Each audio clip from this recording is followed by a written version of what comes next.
नमस्कार, मैं दिव्या बिहारी न्यूज में आपका स्वागत है। आज है 16 दिसंबर दिन सोमवार। खबरों के बढ़ने से पहले एक नजर सुर्खियों पर। 12वीं पास छात्राओं के लिए जरूरी खबर, प्रोत्साहन राशि के लिए अंतिम मौका, 20 दिसंबर तक कर सकते हैं रजिस्ट्रेशन। आज से पुनपुन खरमास मेला का आयोजन, 14 जनवरी तक चलेगा ये मेला। विधि व्यवस्था बनाए रखने के लिए अधिकारी तैनात। 17 दिसंबर को ITI दीघा में नियोजन मेला का आयोजन। अभ्यर्थियों के पास तकनीकी या गैर तकनीकी प्रमाण पत्र होना जरूरी।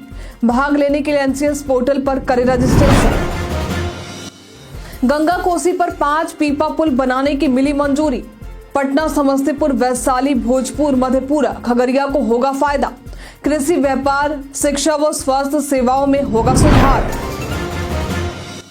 मुंबई में 19वें भोजपुरी फिल्म अवार्ड का हुआ आयोजन। माई प्राइड ऑफ भोजपुरी को मिला सर्वश्रेष्ठ फिल्म का अवार्ड। पवन सिंह ने जीता सर्वश्रेष्ठ अभिनेता का खिताब। बिहार में सर्द हवाओं का बदल रहा रुख, पूर्वा हवा से तापमान में गिरावट की है संभावना। 8 डिग्री तक जा सकता है न्यूनतम तापमान। ऑस्ट्रेलिया ने पहले बल्लेबाजी करते हुए बनाए 405 रन। जसप्रीत बुमराह ने दिखाया शानदार प्रदर्शन। बुमराह ने 12वीं बार पारी में लिए 5 विकेट। चले बढ़ते हैं अब तक के 25 बड़ी खबरों की ओर विस्तार से। सेंट्रल वेयर हाउसिंग कॉर्पोरेशन यानी CWC ने भर्ती निकाली है। ये भर्ती मैनेजमेंट, ट्रेनिंग, अकाउंटेंट समेत कई पदों के लिए है, जिसके तहत 189 पद भरे जाएंगे। इच्छुक उम्मीदवार इसके आधिकारिक वेबसाइट ibpsonline.ibps.in पर जाकर आवेदन कर सकते हैं। आवेदन प्रक्रिया शुरू है और आवेदन करने की अंतिम तारीख 12 जनवरी है। इस भर्ती के लिए उम्मीदवारों को संबंधित क्षेत्र में MBA, PG, BCom, BA, CA या कृषि, बायोलॉजी, केमिस्ट्री या जैव रसायन की डिग्री आदि होनी चाहिए। उम्मीदवारों का चयन ऑनलाइन टेस्ट और डॉक्यूमेंट वेरिफिकेशन के आधार पर होगा। भर्ती से संबंधित सटीक और अधिक जानकारी के लिए आप इसके आधिकारिक वेबसाइट और अधिसूचना को देख सकते हैं। मुख्यमंत्री बालिका प्रोत्साहन योजना के तहत जरूरी खबर है। 12वीं पास छात्रा जिन्होंने 12वीं परीक्षा 2022, 2023 और 2024 में परीक्षा उत्तीर्ण किया है, उन्हें प्रोत्साहन राशि दिए जाने का अंतिम मौका मिला है।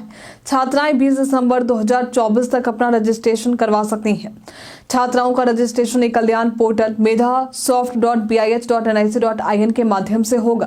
किसी भी तरह की तकनीकी सहायता के लिए आप मोबाइल नंबर 9534547098 और 8986294256 या ईमेल ID mkuyinter2022@gmail.com पर संपर्क कर सकते हैं।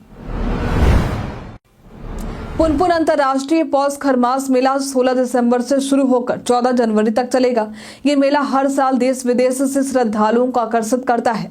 प्रशासन ने मेले की तैयारी पूरी कर ली है और जिलाधिकारी डॉक्टर चंद्रशेखर सिंह तथा वरीय पुलिस अधीक्षक राजीव मिश्रा ने त्रुटिहीन प्रशासनिक प्रबंध सुनिश्चित करने का आदेश दिया है। मेले के दौरान विधि व्यवस्था बनाए रखने के लिए दंडाधिकारी और पुलिस अधिकारी तैनात रहेंगे।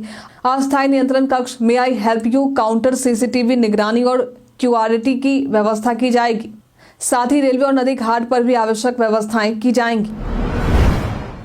बिहारी बर्थडे स्पेशल में आज हम बात करेंगे तेजेंद्र खन्ना के बारे में। इनका जन्म आज के दिन वर्ष 1938 में हुआ था। ये दिल्ली के 2 बार उपराज्यपाल रह चुके हैं। इन्होंने दिल्ली प्रौद्योगिकी विश्वविद्यालय, इंद्रप्रस्थ सूचना प्रौद्योगिकी संस्थान, गुरु गोविंद सिंह इंद्रप्रस्थ विश्वविद्यालय और अम्बेडकर विश्वविद्यालय के कुलाधिपति के रूप में भी कार्य किया है। ये वर्ष 1961 में बैच के भारतीय प्रशासनिक सेवा के अधिकारी भी रह चुके हैं। तेजेंद्र खन्ना अपने सराहनीय कार्यों के लिए कई पुरस्कारों से भी सम्मानित किए जा चुके हैं। श्रम संसाधन विभाग द्वारा ITI दीघा पटना में 17 दिसंबर को 1 दिवसीय नियोजन सह मार्गदर्शन मेला 2024 का आयोजन हो रहा है। मेले का आयोजन सुबह 10:30 बजे से शाम के 4 बजे तक होगा। इसमें भाग लेने के लिए जरूरी है कि उम्मीदवारों के पास तकनीकी या गैर तकनीकी प्रमाण पत्र हो। इसमें भाग लेने के लिए उम्मीदवारों को सबसे पहले www.ncs.gov.in पर रजिस्ट्रेशन करना होगा। इससे संबंधित विशेष जानकारी के लिए आप 8825274020 पर संपर्क कर सकते हैं। मुख्यमंत्री कन्या उत्थान योजना संपूर्ण टीकाकरण योजना के तहत लाभार्थी कन्या शिशु के माता या पिता या अभिभावक को 2,000 रुपए की प्रोत्साहन राशि दी जाती है। इस योजना का लाभ उठाने के लिए जरूरी है कि लाभार्थी बिहार का निवासी हो, संपूर्ण टीकाकरण 2 वर्ष की आयु तक पूरा हो, शिशु की 3 वर्ष आयु तक ही प्रस्तुत दावा मान्य होगा। ध्यान रखें, ये योजना प्रथम और द्वितीय वरीयता वाले कन्या शिशु के लिए मान्य है। स्वास्थ्य सेवाओं से जुड़ी अधिक जानकारी के लिए आप टोल फ्री नंबर 104 पर कॉल कर सकते हैं। भारत में गाड़ी चलाने के लिए मोटर वाहन अधिनियम के तहत ड्राइविंग लाइसेंस होना जरूरी है। ये लाइसेंस आरटीओ द्वारा एक निर्धारित अवधि के लिए जारी किए जाते हैं और समय खत्म होने के बाद इसे रिन्यू करवाना पड़ता है। ड्राइविंग लाइसेंस एक्सपायर होने के 1 महीने के बाद तक वैलिड रहता है, लेकिन अगर इसे 1 साल तक रिन्यू नहीं किया गया तो लाइसेंस कैंसिल हो जाता है। यदि लाइसेंस को 4 साल से अधिक समय हो चुका है तो आपको पूरी प्रक्रिया से गुजरना होगा, जैसे कि नया आवेदन और ड्राइविंग टेस्ट। इसके लिए आपको सारथी पोर्टल पर आवेदन करना होगा, फिर निर्धारित तारीख पर आरटीओ कार्यालय जाकर लर्निंग लाइसेंस प्राप्त करने होंगे।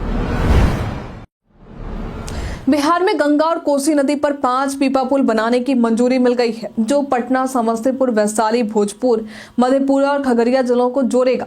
इन पुलों से दियारा क्षेत्रों की बड़ी आबादी को राहत मिलेगी, जो पहले गंगा पार करने के लिए नावों पर निर्भर थे।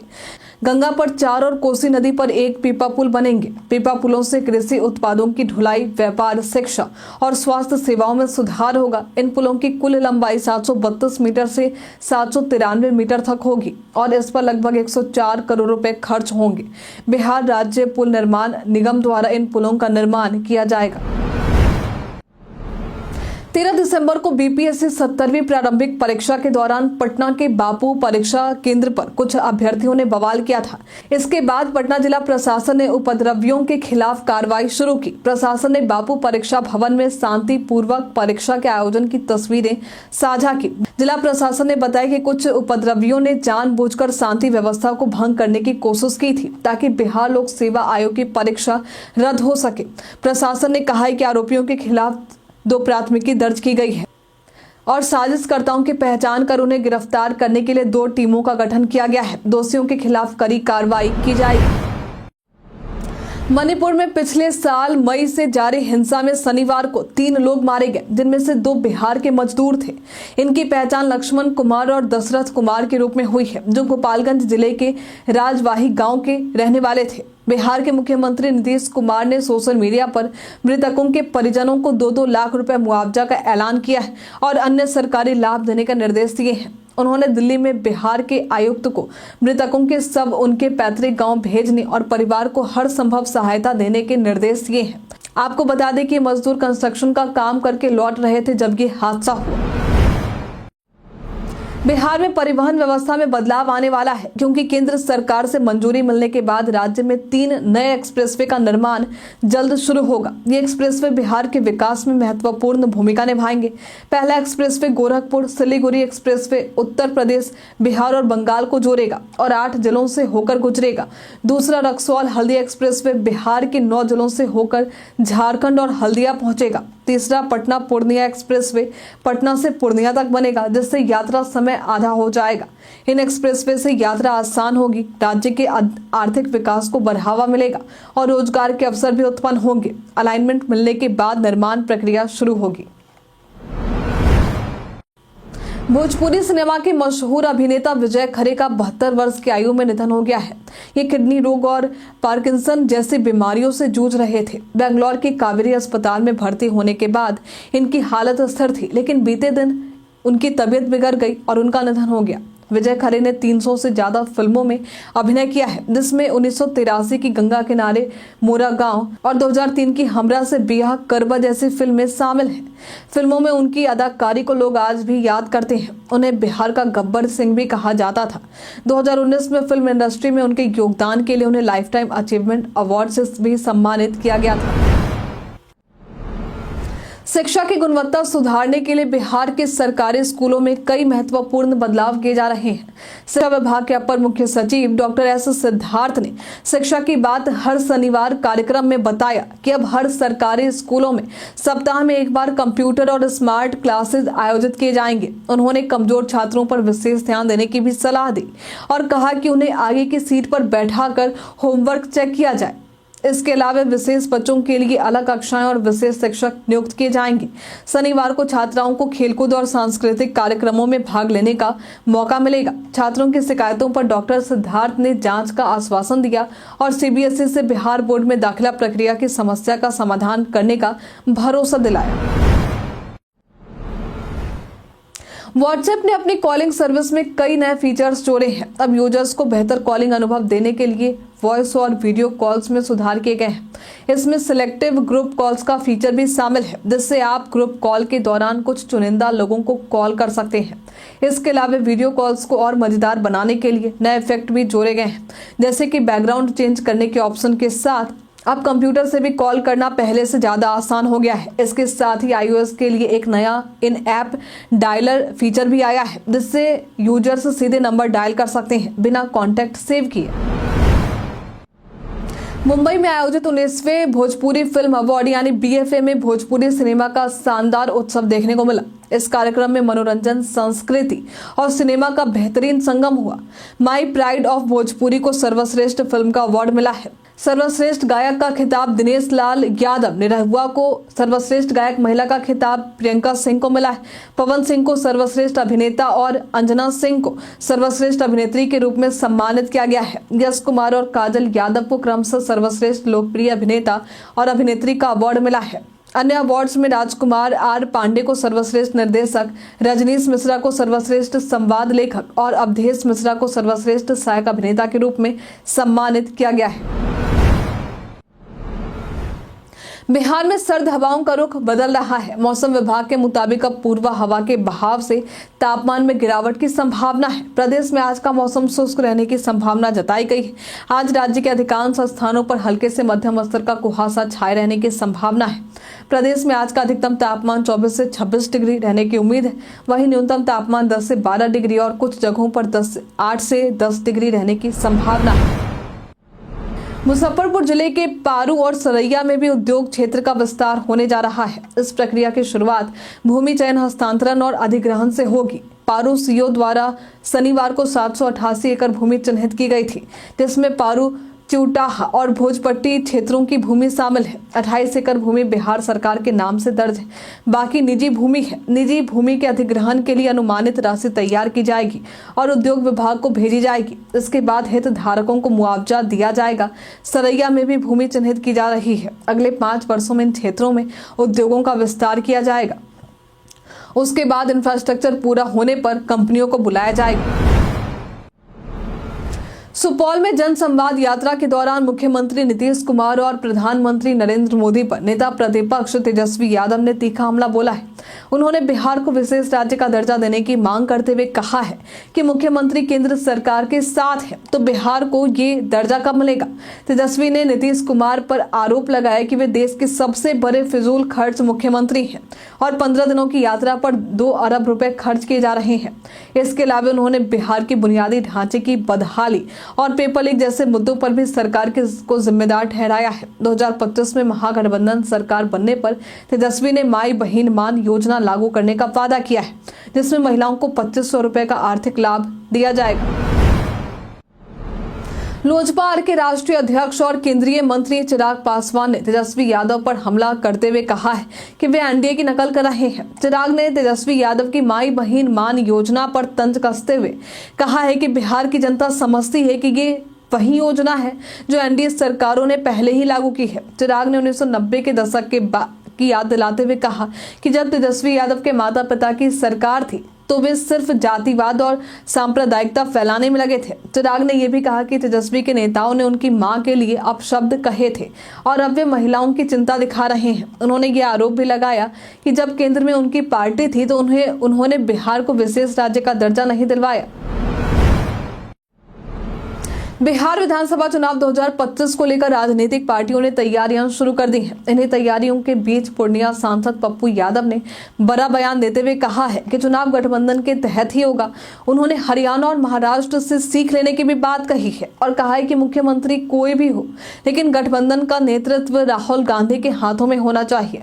पप्पू यादव ने कहा कि नरेंद्र मोदी के खिलाफ लड़ने की ताकत केवल राहुल और प्रियंका गांधी के पास ही है। उन्होंने ये भी कहा कि कांग्रेस के नेतृत्व में महागठबंधन की सरकार बननी चाहिए ताकि बिहार में पेपर लीक जैसी समस्याओं को रोका जा सके। कांग्रेस 15 जनवरी के बाद संगठन विस्तार पर ध्यान केंद्रित करेगी। मुख्यमंत्री नीतीश कुमार की महिला संवाद यात्रा 20 दिसंबर के बाद शुरू होने की संभावना है, जो पहले 15 दिसंबर से शुरू होने की उम्मीद थी। यात्रा की शुरुआत चंपारण से होगी। इस यात्रा के दौरान नीतीश कुमार महिलाओं से फीडबैक लेंगे और संभवतः यात्रा के बाद या बीच में कोई महत्वपूर्ण घोषणा भी कर सकते हैं। आपको बता दें कि मुख्यमंत्री नीतीश कुमार की यात्रा के लिए 225 करोड़ रुपए की व्यवस्था की गई है और इसकी स्वीकृति कैबिनेट से पहले ही मिल चुकी है।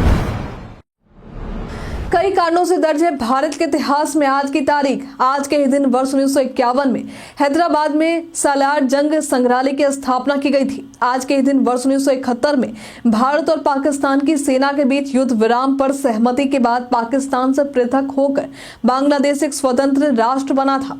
आज के दिन वर्ष 1985 में कलपक्कम में देश के पहले फास्ट ब्रीडर परमाणु रिएक्टर ने काम करना शुरू किया था। आज के दिन भारत में विजय दिवस मनाया जाता है। भारत और ऑस्ट्रेलिया के बीच ब्रिस्बेन के गाबा में खेले जा रहे तीसरे टेस्ट मैच में ऑस्ट्रेलिया ने पहले बल्लेबाजी करते हुए 405 रन बनाए हैं। भारतीय कप्तान रोहित शर्मा ने टॉस जीतकर पहले गेंदबाजी का निर्णय लिया था। बारिश के कारण पहले दिन का खेल बाधित रहा, लेकिन दूसरे दिन तक ऑस्ट्रेलिया ने 7 विकेट गंवाकर 405 रन बना लिए। ट्रेविस हेड और स्टीव स्मिथ ने शतक जड़ा। भारतीय गेंदबाजों में जसप्रीत बुमराह ने शानदार प्रदर्शन किया और पारी में 12वीं बार 5 विकेट लिए। बुमराह ने इस सीरीज में अब तक 12 विकेट लिए हैं और उनका औसत 12.18 का रहा है। उन्होंने नई गेंद से शानदार गेंदबाजी करते हुए ऑस्ट्रेलिया की पारी को तोड़ा। बिहार के मुख्यमंत्री नीतीश कुमार ने 2024 में गूगल पर सबसे ज्यादा सर्च किए जाने वाले राजनेताओं की सूची में पहला स्थान प्राप्त किया है। उन्होंने प्रधानमंत्री नरेंद्र मोदी को भी पछाड़ दिया। उसके बाद लोजपा के राष्ट्रीय अध्यक्ष और केंद्रीय मंत्री चिराग पासवान है। गूगल सर्च के टॉप 5 में चिराग पासवान को तीसरा स्थान मिला है। चौथे नंबर पर क्रिकेटर हार्दिक पांड्या और 5वें स्थान पर साउथ अफ्रीका के सुपरस्टार पवन कल्याण है। दिलचस्प बात यह है कि प्रधानमंत्री मोदी इस सूची में शामिल नहीं है। आपको बता दें कि नीतीश कुमार ने महागठबंधन से नाता तोड़कर एनडीए में शामिल होने के बाद से वे काफी चर्चा में रहे थे, जबकि चिराग पासवान की लोकप्रियता केंद्रीय मंत्री बनने के बाद बढ़ी है। सोशल मीडिया पर वायरल हो रहे खबर में दावा किया जा रहा है कि आत्मनिर्भर भारत रोजगार योजना के तहत ग्राहक सेवा प्रतिनिधि की नियुक्ति की जाएगी और 28,500 रुपए मानदेय दिए जाएंगे। यहां नियुक्ति से पहले 1,090 रुपए पंजीकरण शुल्क के रूप में मांग भी की जा रही है, लेकिन आपको बता दें कि ये दावा पूरी तरह से फर्जी है। सरकार द्वारा ऐसी कोई योजना नहीं चलाई जा रही है। इस तरह की फर्जी खबरों से सतर्क रहें। पीआईबी फैक्ट चेक ने भी इस खबर को शेयर करते हुए फर्जी बताया है। हम प्रतिदिन आपसे 5 ऐसे जरूरी सवाल पूछेंगे और उसका जवाब बताएंगे जो कि बीपीएससी, बिहार पुलिस दरोगा समेत एसएससी जैसे अन्य प्रतियोगी परीक्षाओं में काम आएंगे। सवाल इतिहास, बिहार स्पेशल, विज्ञान, करंट अफेयर्स और भूगोल से रहेंगे। पूछे गए 5 सवालों में आपने कितना सही उत्तर दिया है ये हमें कॉमेंट में लिखकर जरूर बताएं। तो हमारा पहला सवाल है, दुनिया के सबसे युवा वर्ल्ड चेस चैंपियन कौन बने हैं? ऑप्शन ए है डी गुकेश, ऑप्शन बी है विदित गुजराती, ऑप्शन सी है प्रज्ञानंद रमेश बाबू, ऑप्शन डी है अर्जुन एरुगैसी। इसका सही उत्तर है डी गुकेश। हाल ही में चर्चा में रहा गुरुवयूर मंदिर किस राज्य में स्थित है? ऑप्शन है केरल, ऑप्शन बी है तमिलनाडु, ऑप्शन सी है असम, ऑप्शन डी है कर्नाटक। इसका सही उत्तर है केरल। एक कैलेंडर वर्ष में 4 वनडे शतक जड़ने वाली पहली महिला क्रिकेटर कौन बनी है? Option A Harmanpreet Kaur, option B है Beth Mooney, option C Smriti Mandhana, option D है एलिसे पेरी। इसका सही उत्तर है स्मृति मंधाना। भारत छोड़ो आंदोलन में बिहार में कौन सा दल सक्रिय था? ऑप्शन ए परशुराम दल, ऑप्शन बी है सियाराम दल, ऑप्शन सी है महेंद्र गोपदल, ऑप्शन डी उपरोक्त सभी। इसका सही उत्तर है उपरोक्त सभी। जयप्रकाश नारायण की रिहाई कब हुई थी? ऑप्शन ए है जनवरी 1946 में, ऑप्शन बी है फरवरी 1946 में, ऑप्शन सी है मार्च 1946 में, ऑप्शन डी है अप्रैल 1946 में। इसका सही उत्तर है अप्रैल 1946 में। बीते दिन हमारे द्वारा पूछे गए सवाल का आप लोगों में से बहुत सारे लोगों ने अपना जवाब हमें हमारे कमेंट सेक्शन बॉक्स में लिख कर दिया है। जिन्होंने हमारे द्वारा पूछे गए सवाल का जवाब, जिनके नाम है रंजीत मिश्रा, मोतीलाल कुमार, राजेश मांझी, संजीव कुमार, मोहम्मद साकिर हुसैन, राम बाबू दास, रोशन कुमार, राजीव कुमार, अबुलैस खान, अशोक कुमार, आलोक प्रियदर्शी, राजन कुमार, अनवर करीम खान, कुंदन कुमार यादव, संजय कुमार शर्मा, मुन्ना प्रसाद, पंकज कुमार दास, पप्पू कुमार, विपिन कुमार, ओम प्रकाश कुमार। इसी के साथ बढ़ते आज के सवाल की ओर। आज का सवाल है, भोजपुरी में आपके पसंदीदा अभिनेता और अभिनेत्री कौन है? आप अपना जवाब हमें हमारे कमेंट सेक्शन बॉक्स में लिखकर जरूर बताइए। आज के लिए फिलहाल इतना ही। बिहार की तमाम खबरों के साथ बने रहने के लिए देखते रहे बिहारी न्यूज। और साथ ही अगर आप यूट्यूब से देख रहे हैं तो चैनल को लाइक करना और सब्सक्राइब करना। अगर आप फेसबुक से देख रहे हैं तो पेज को फॉलो करना ना भूलें। धन्यवाद।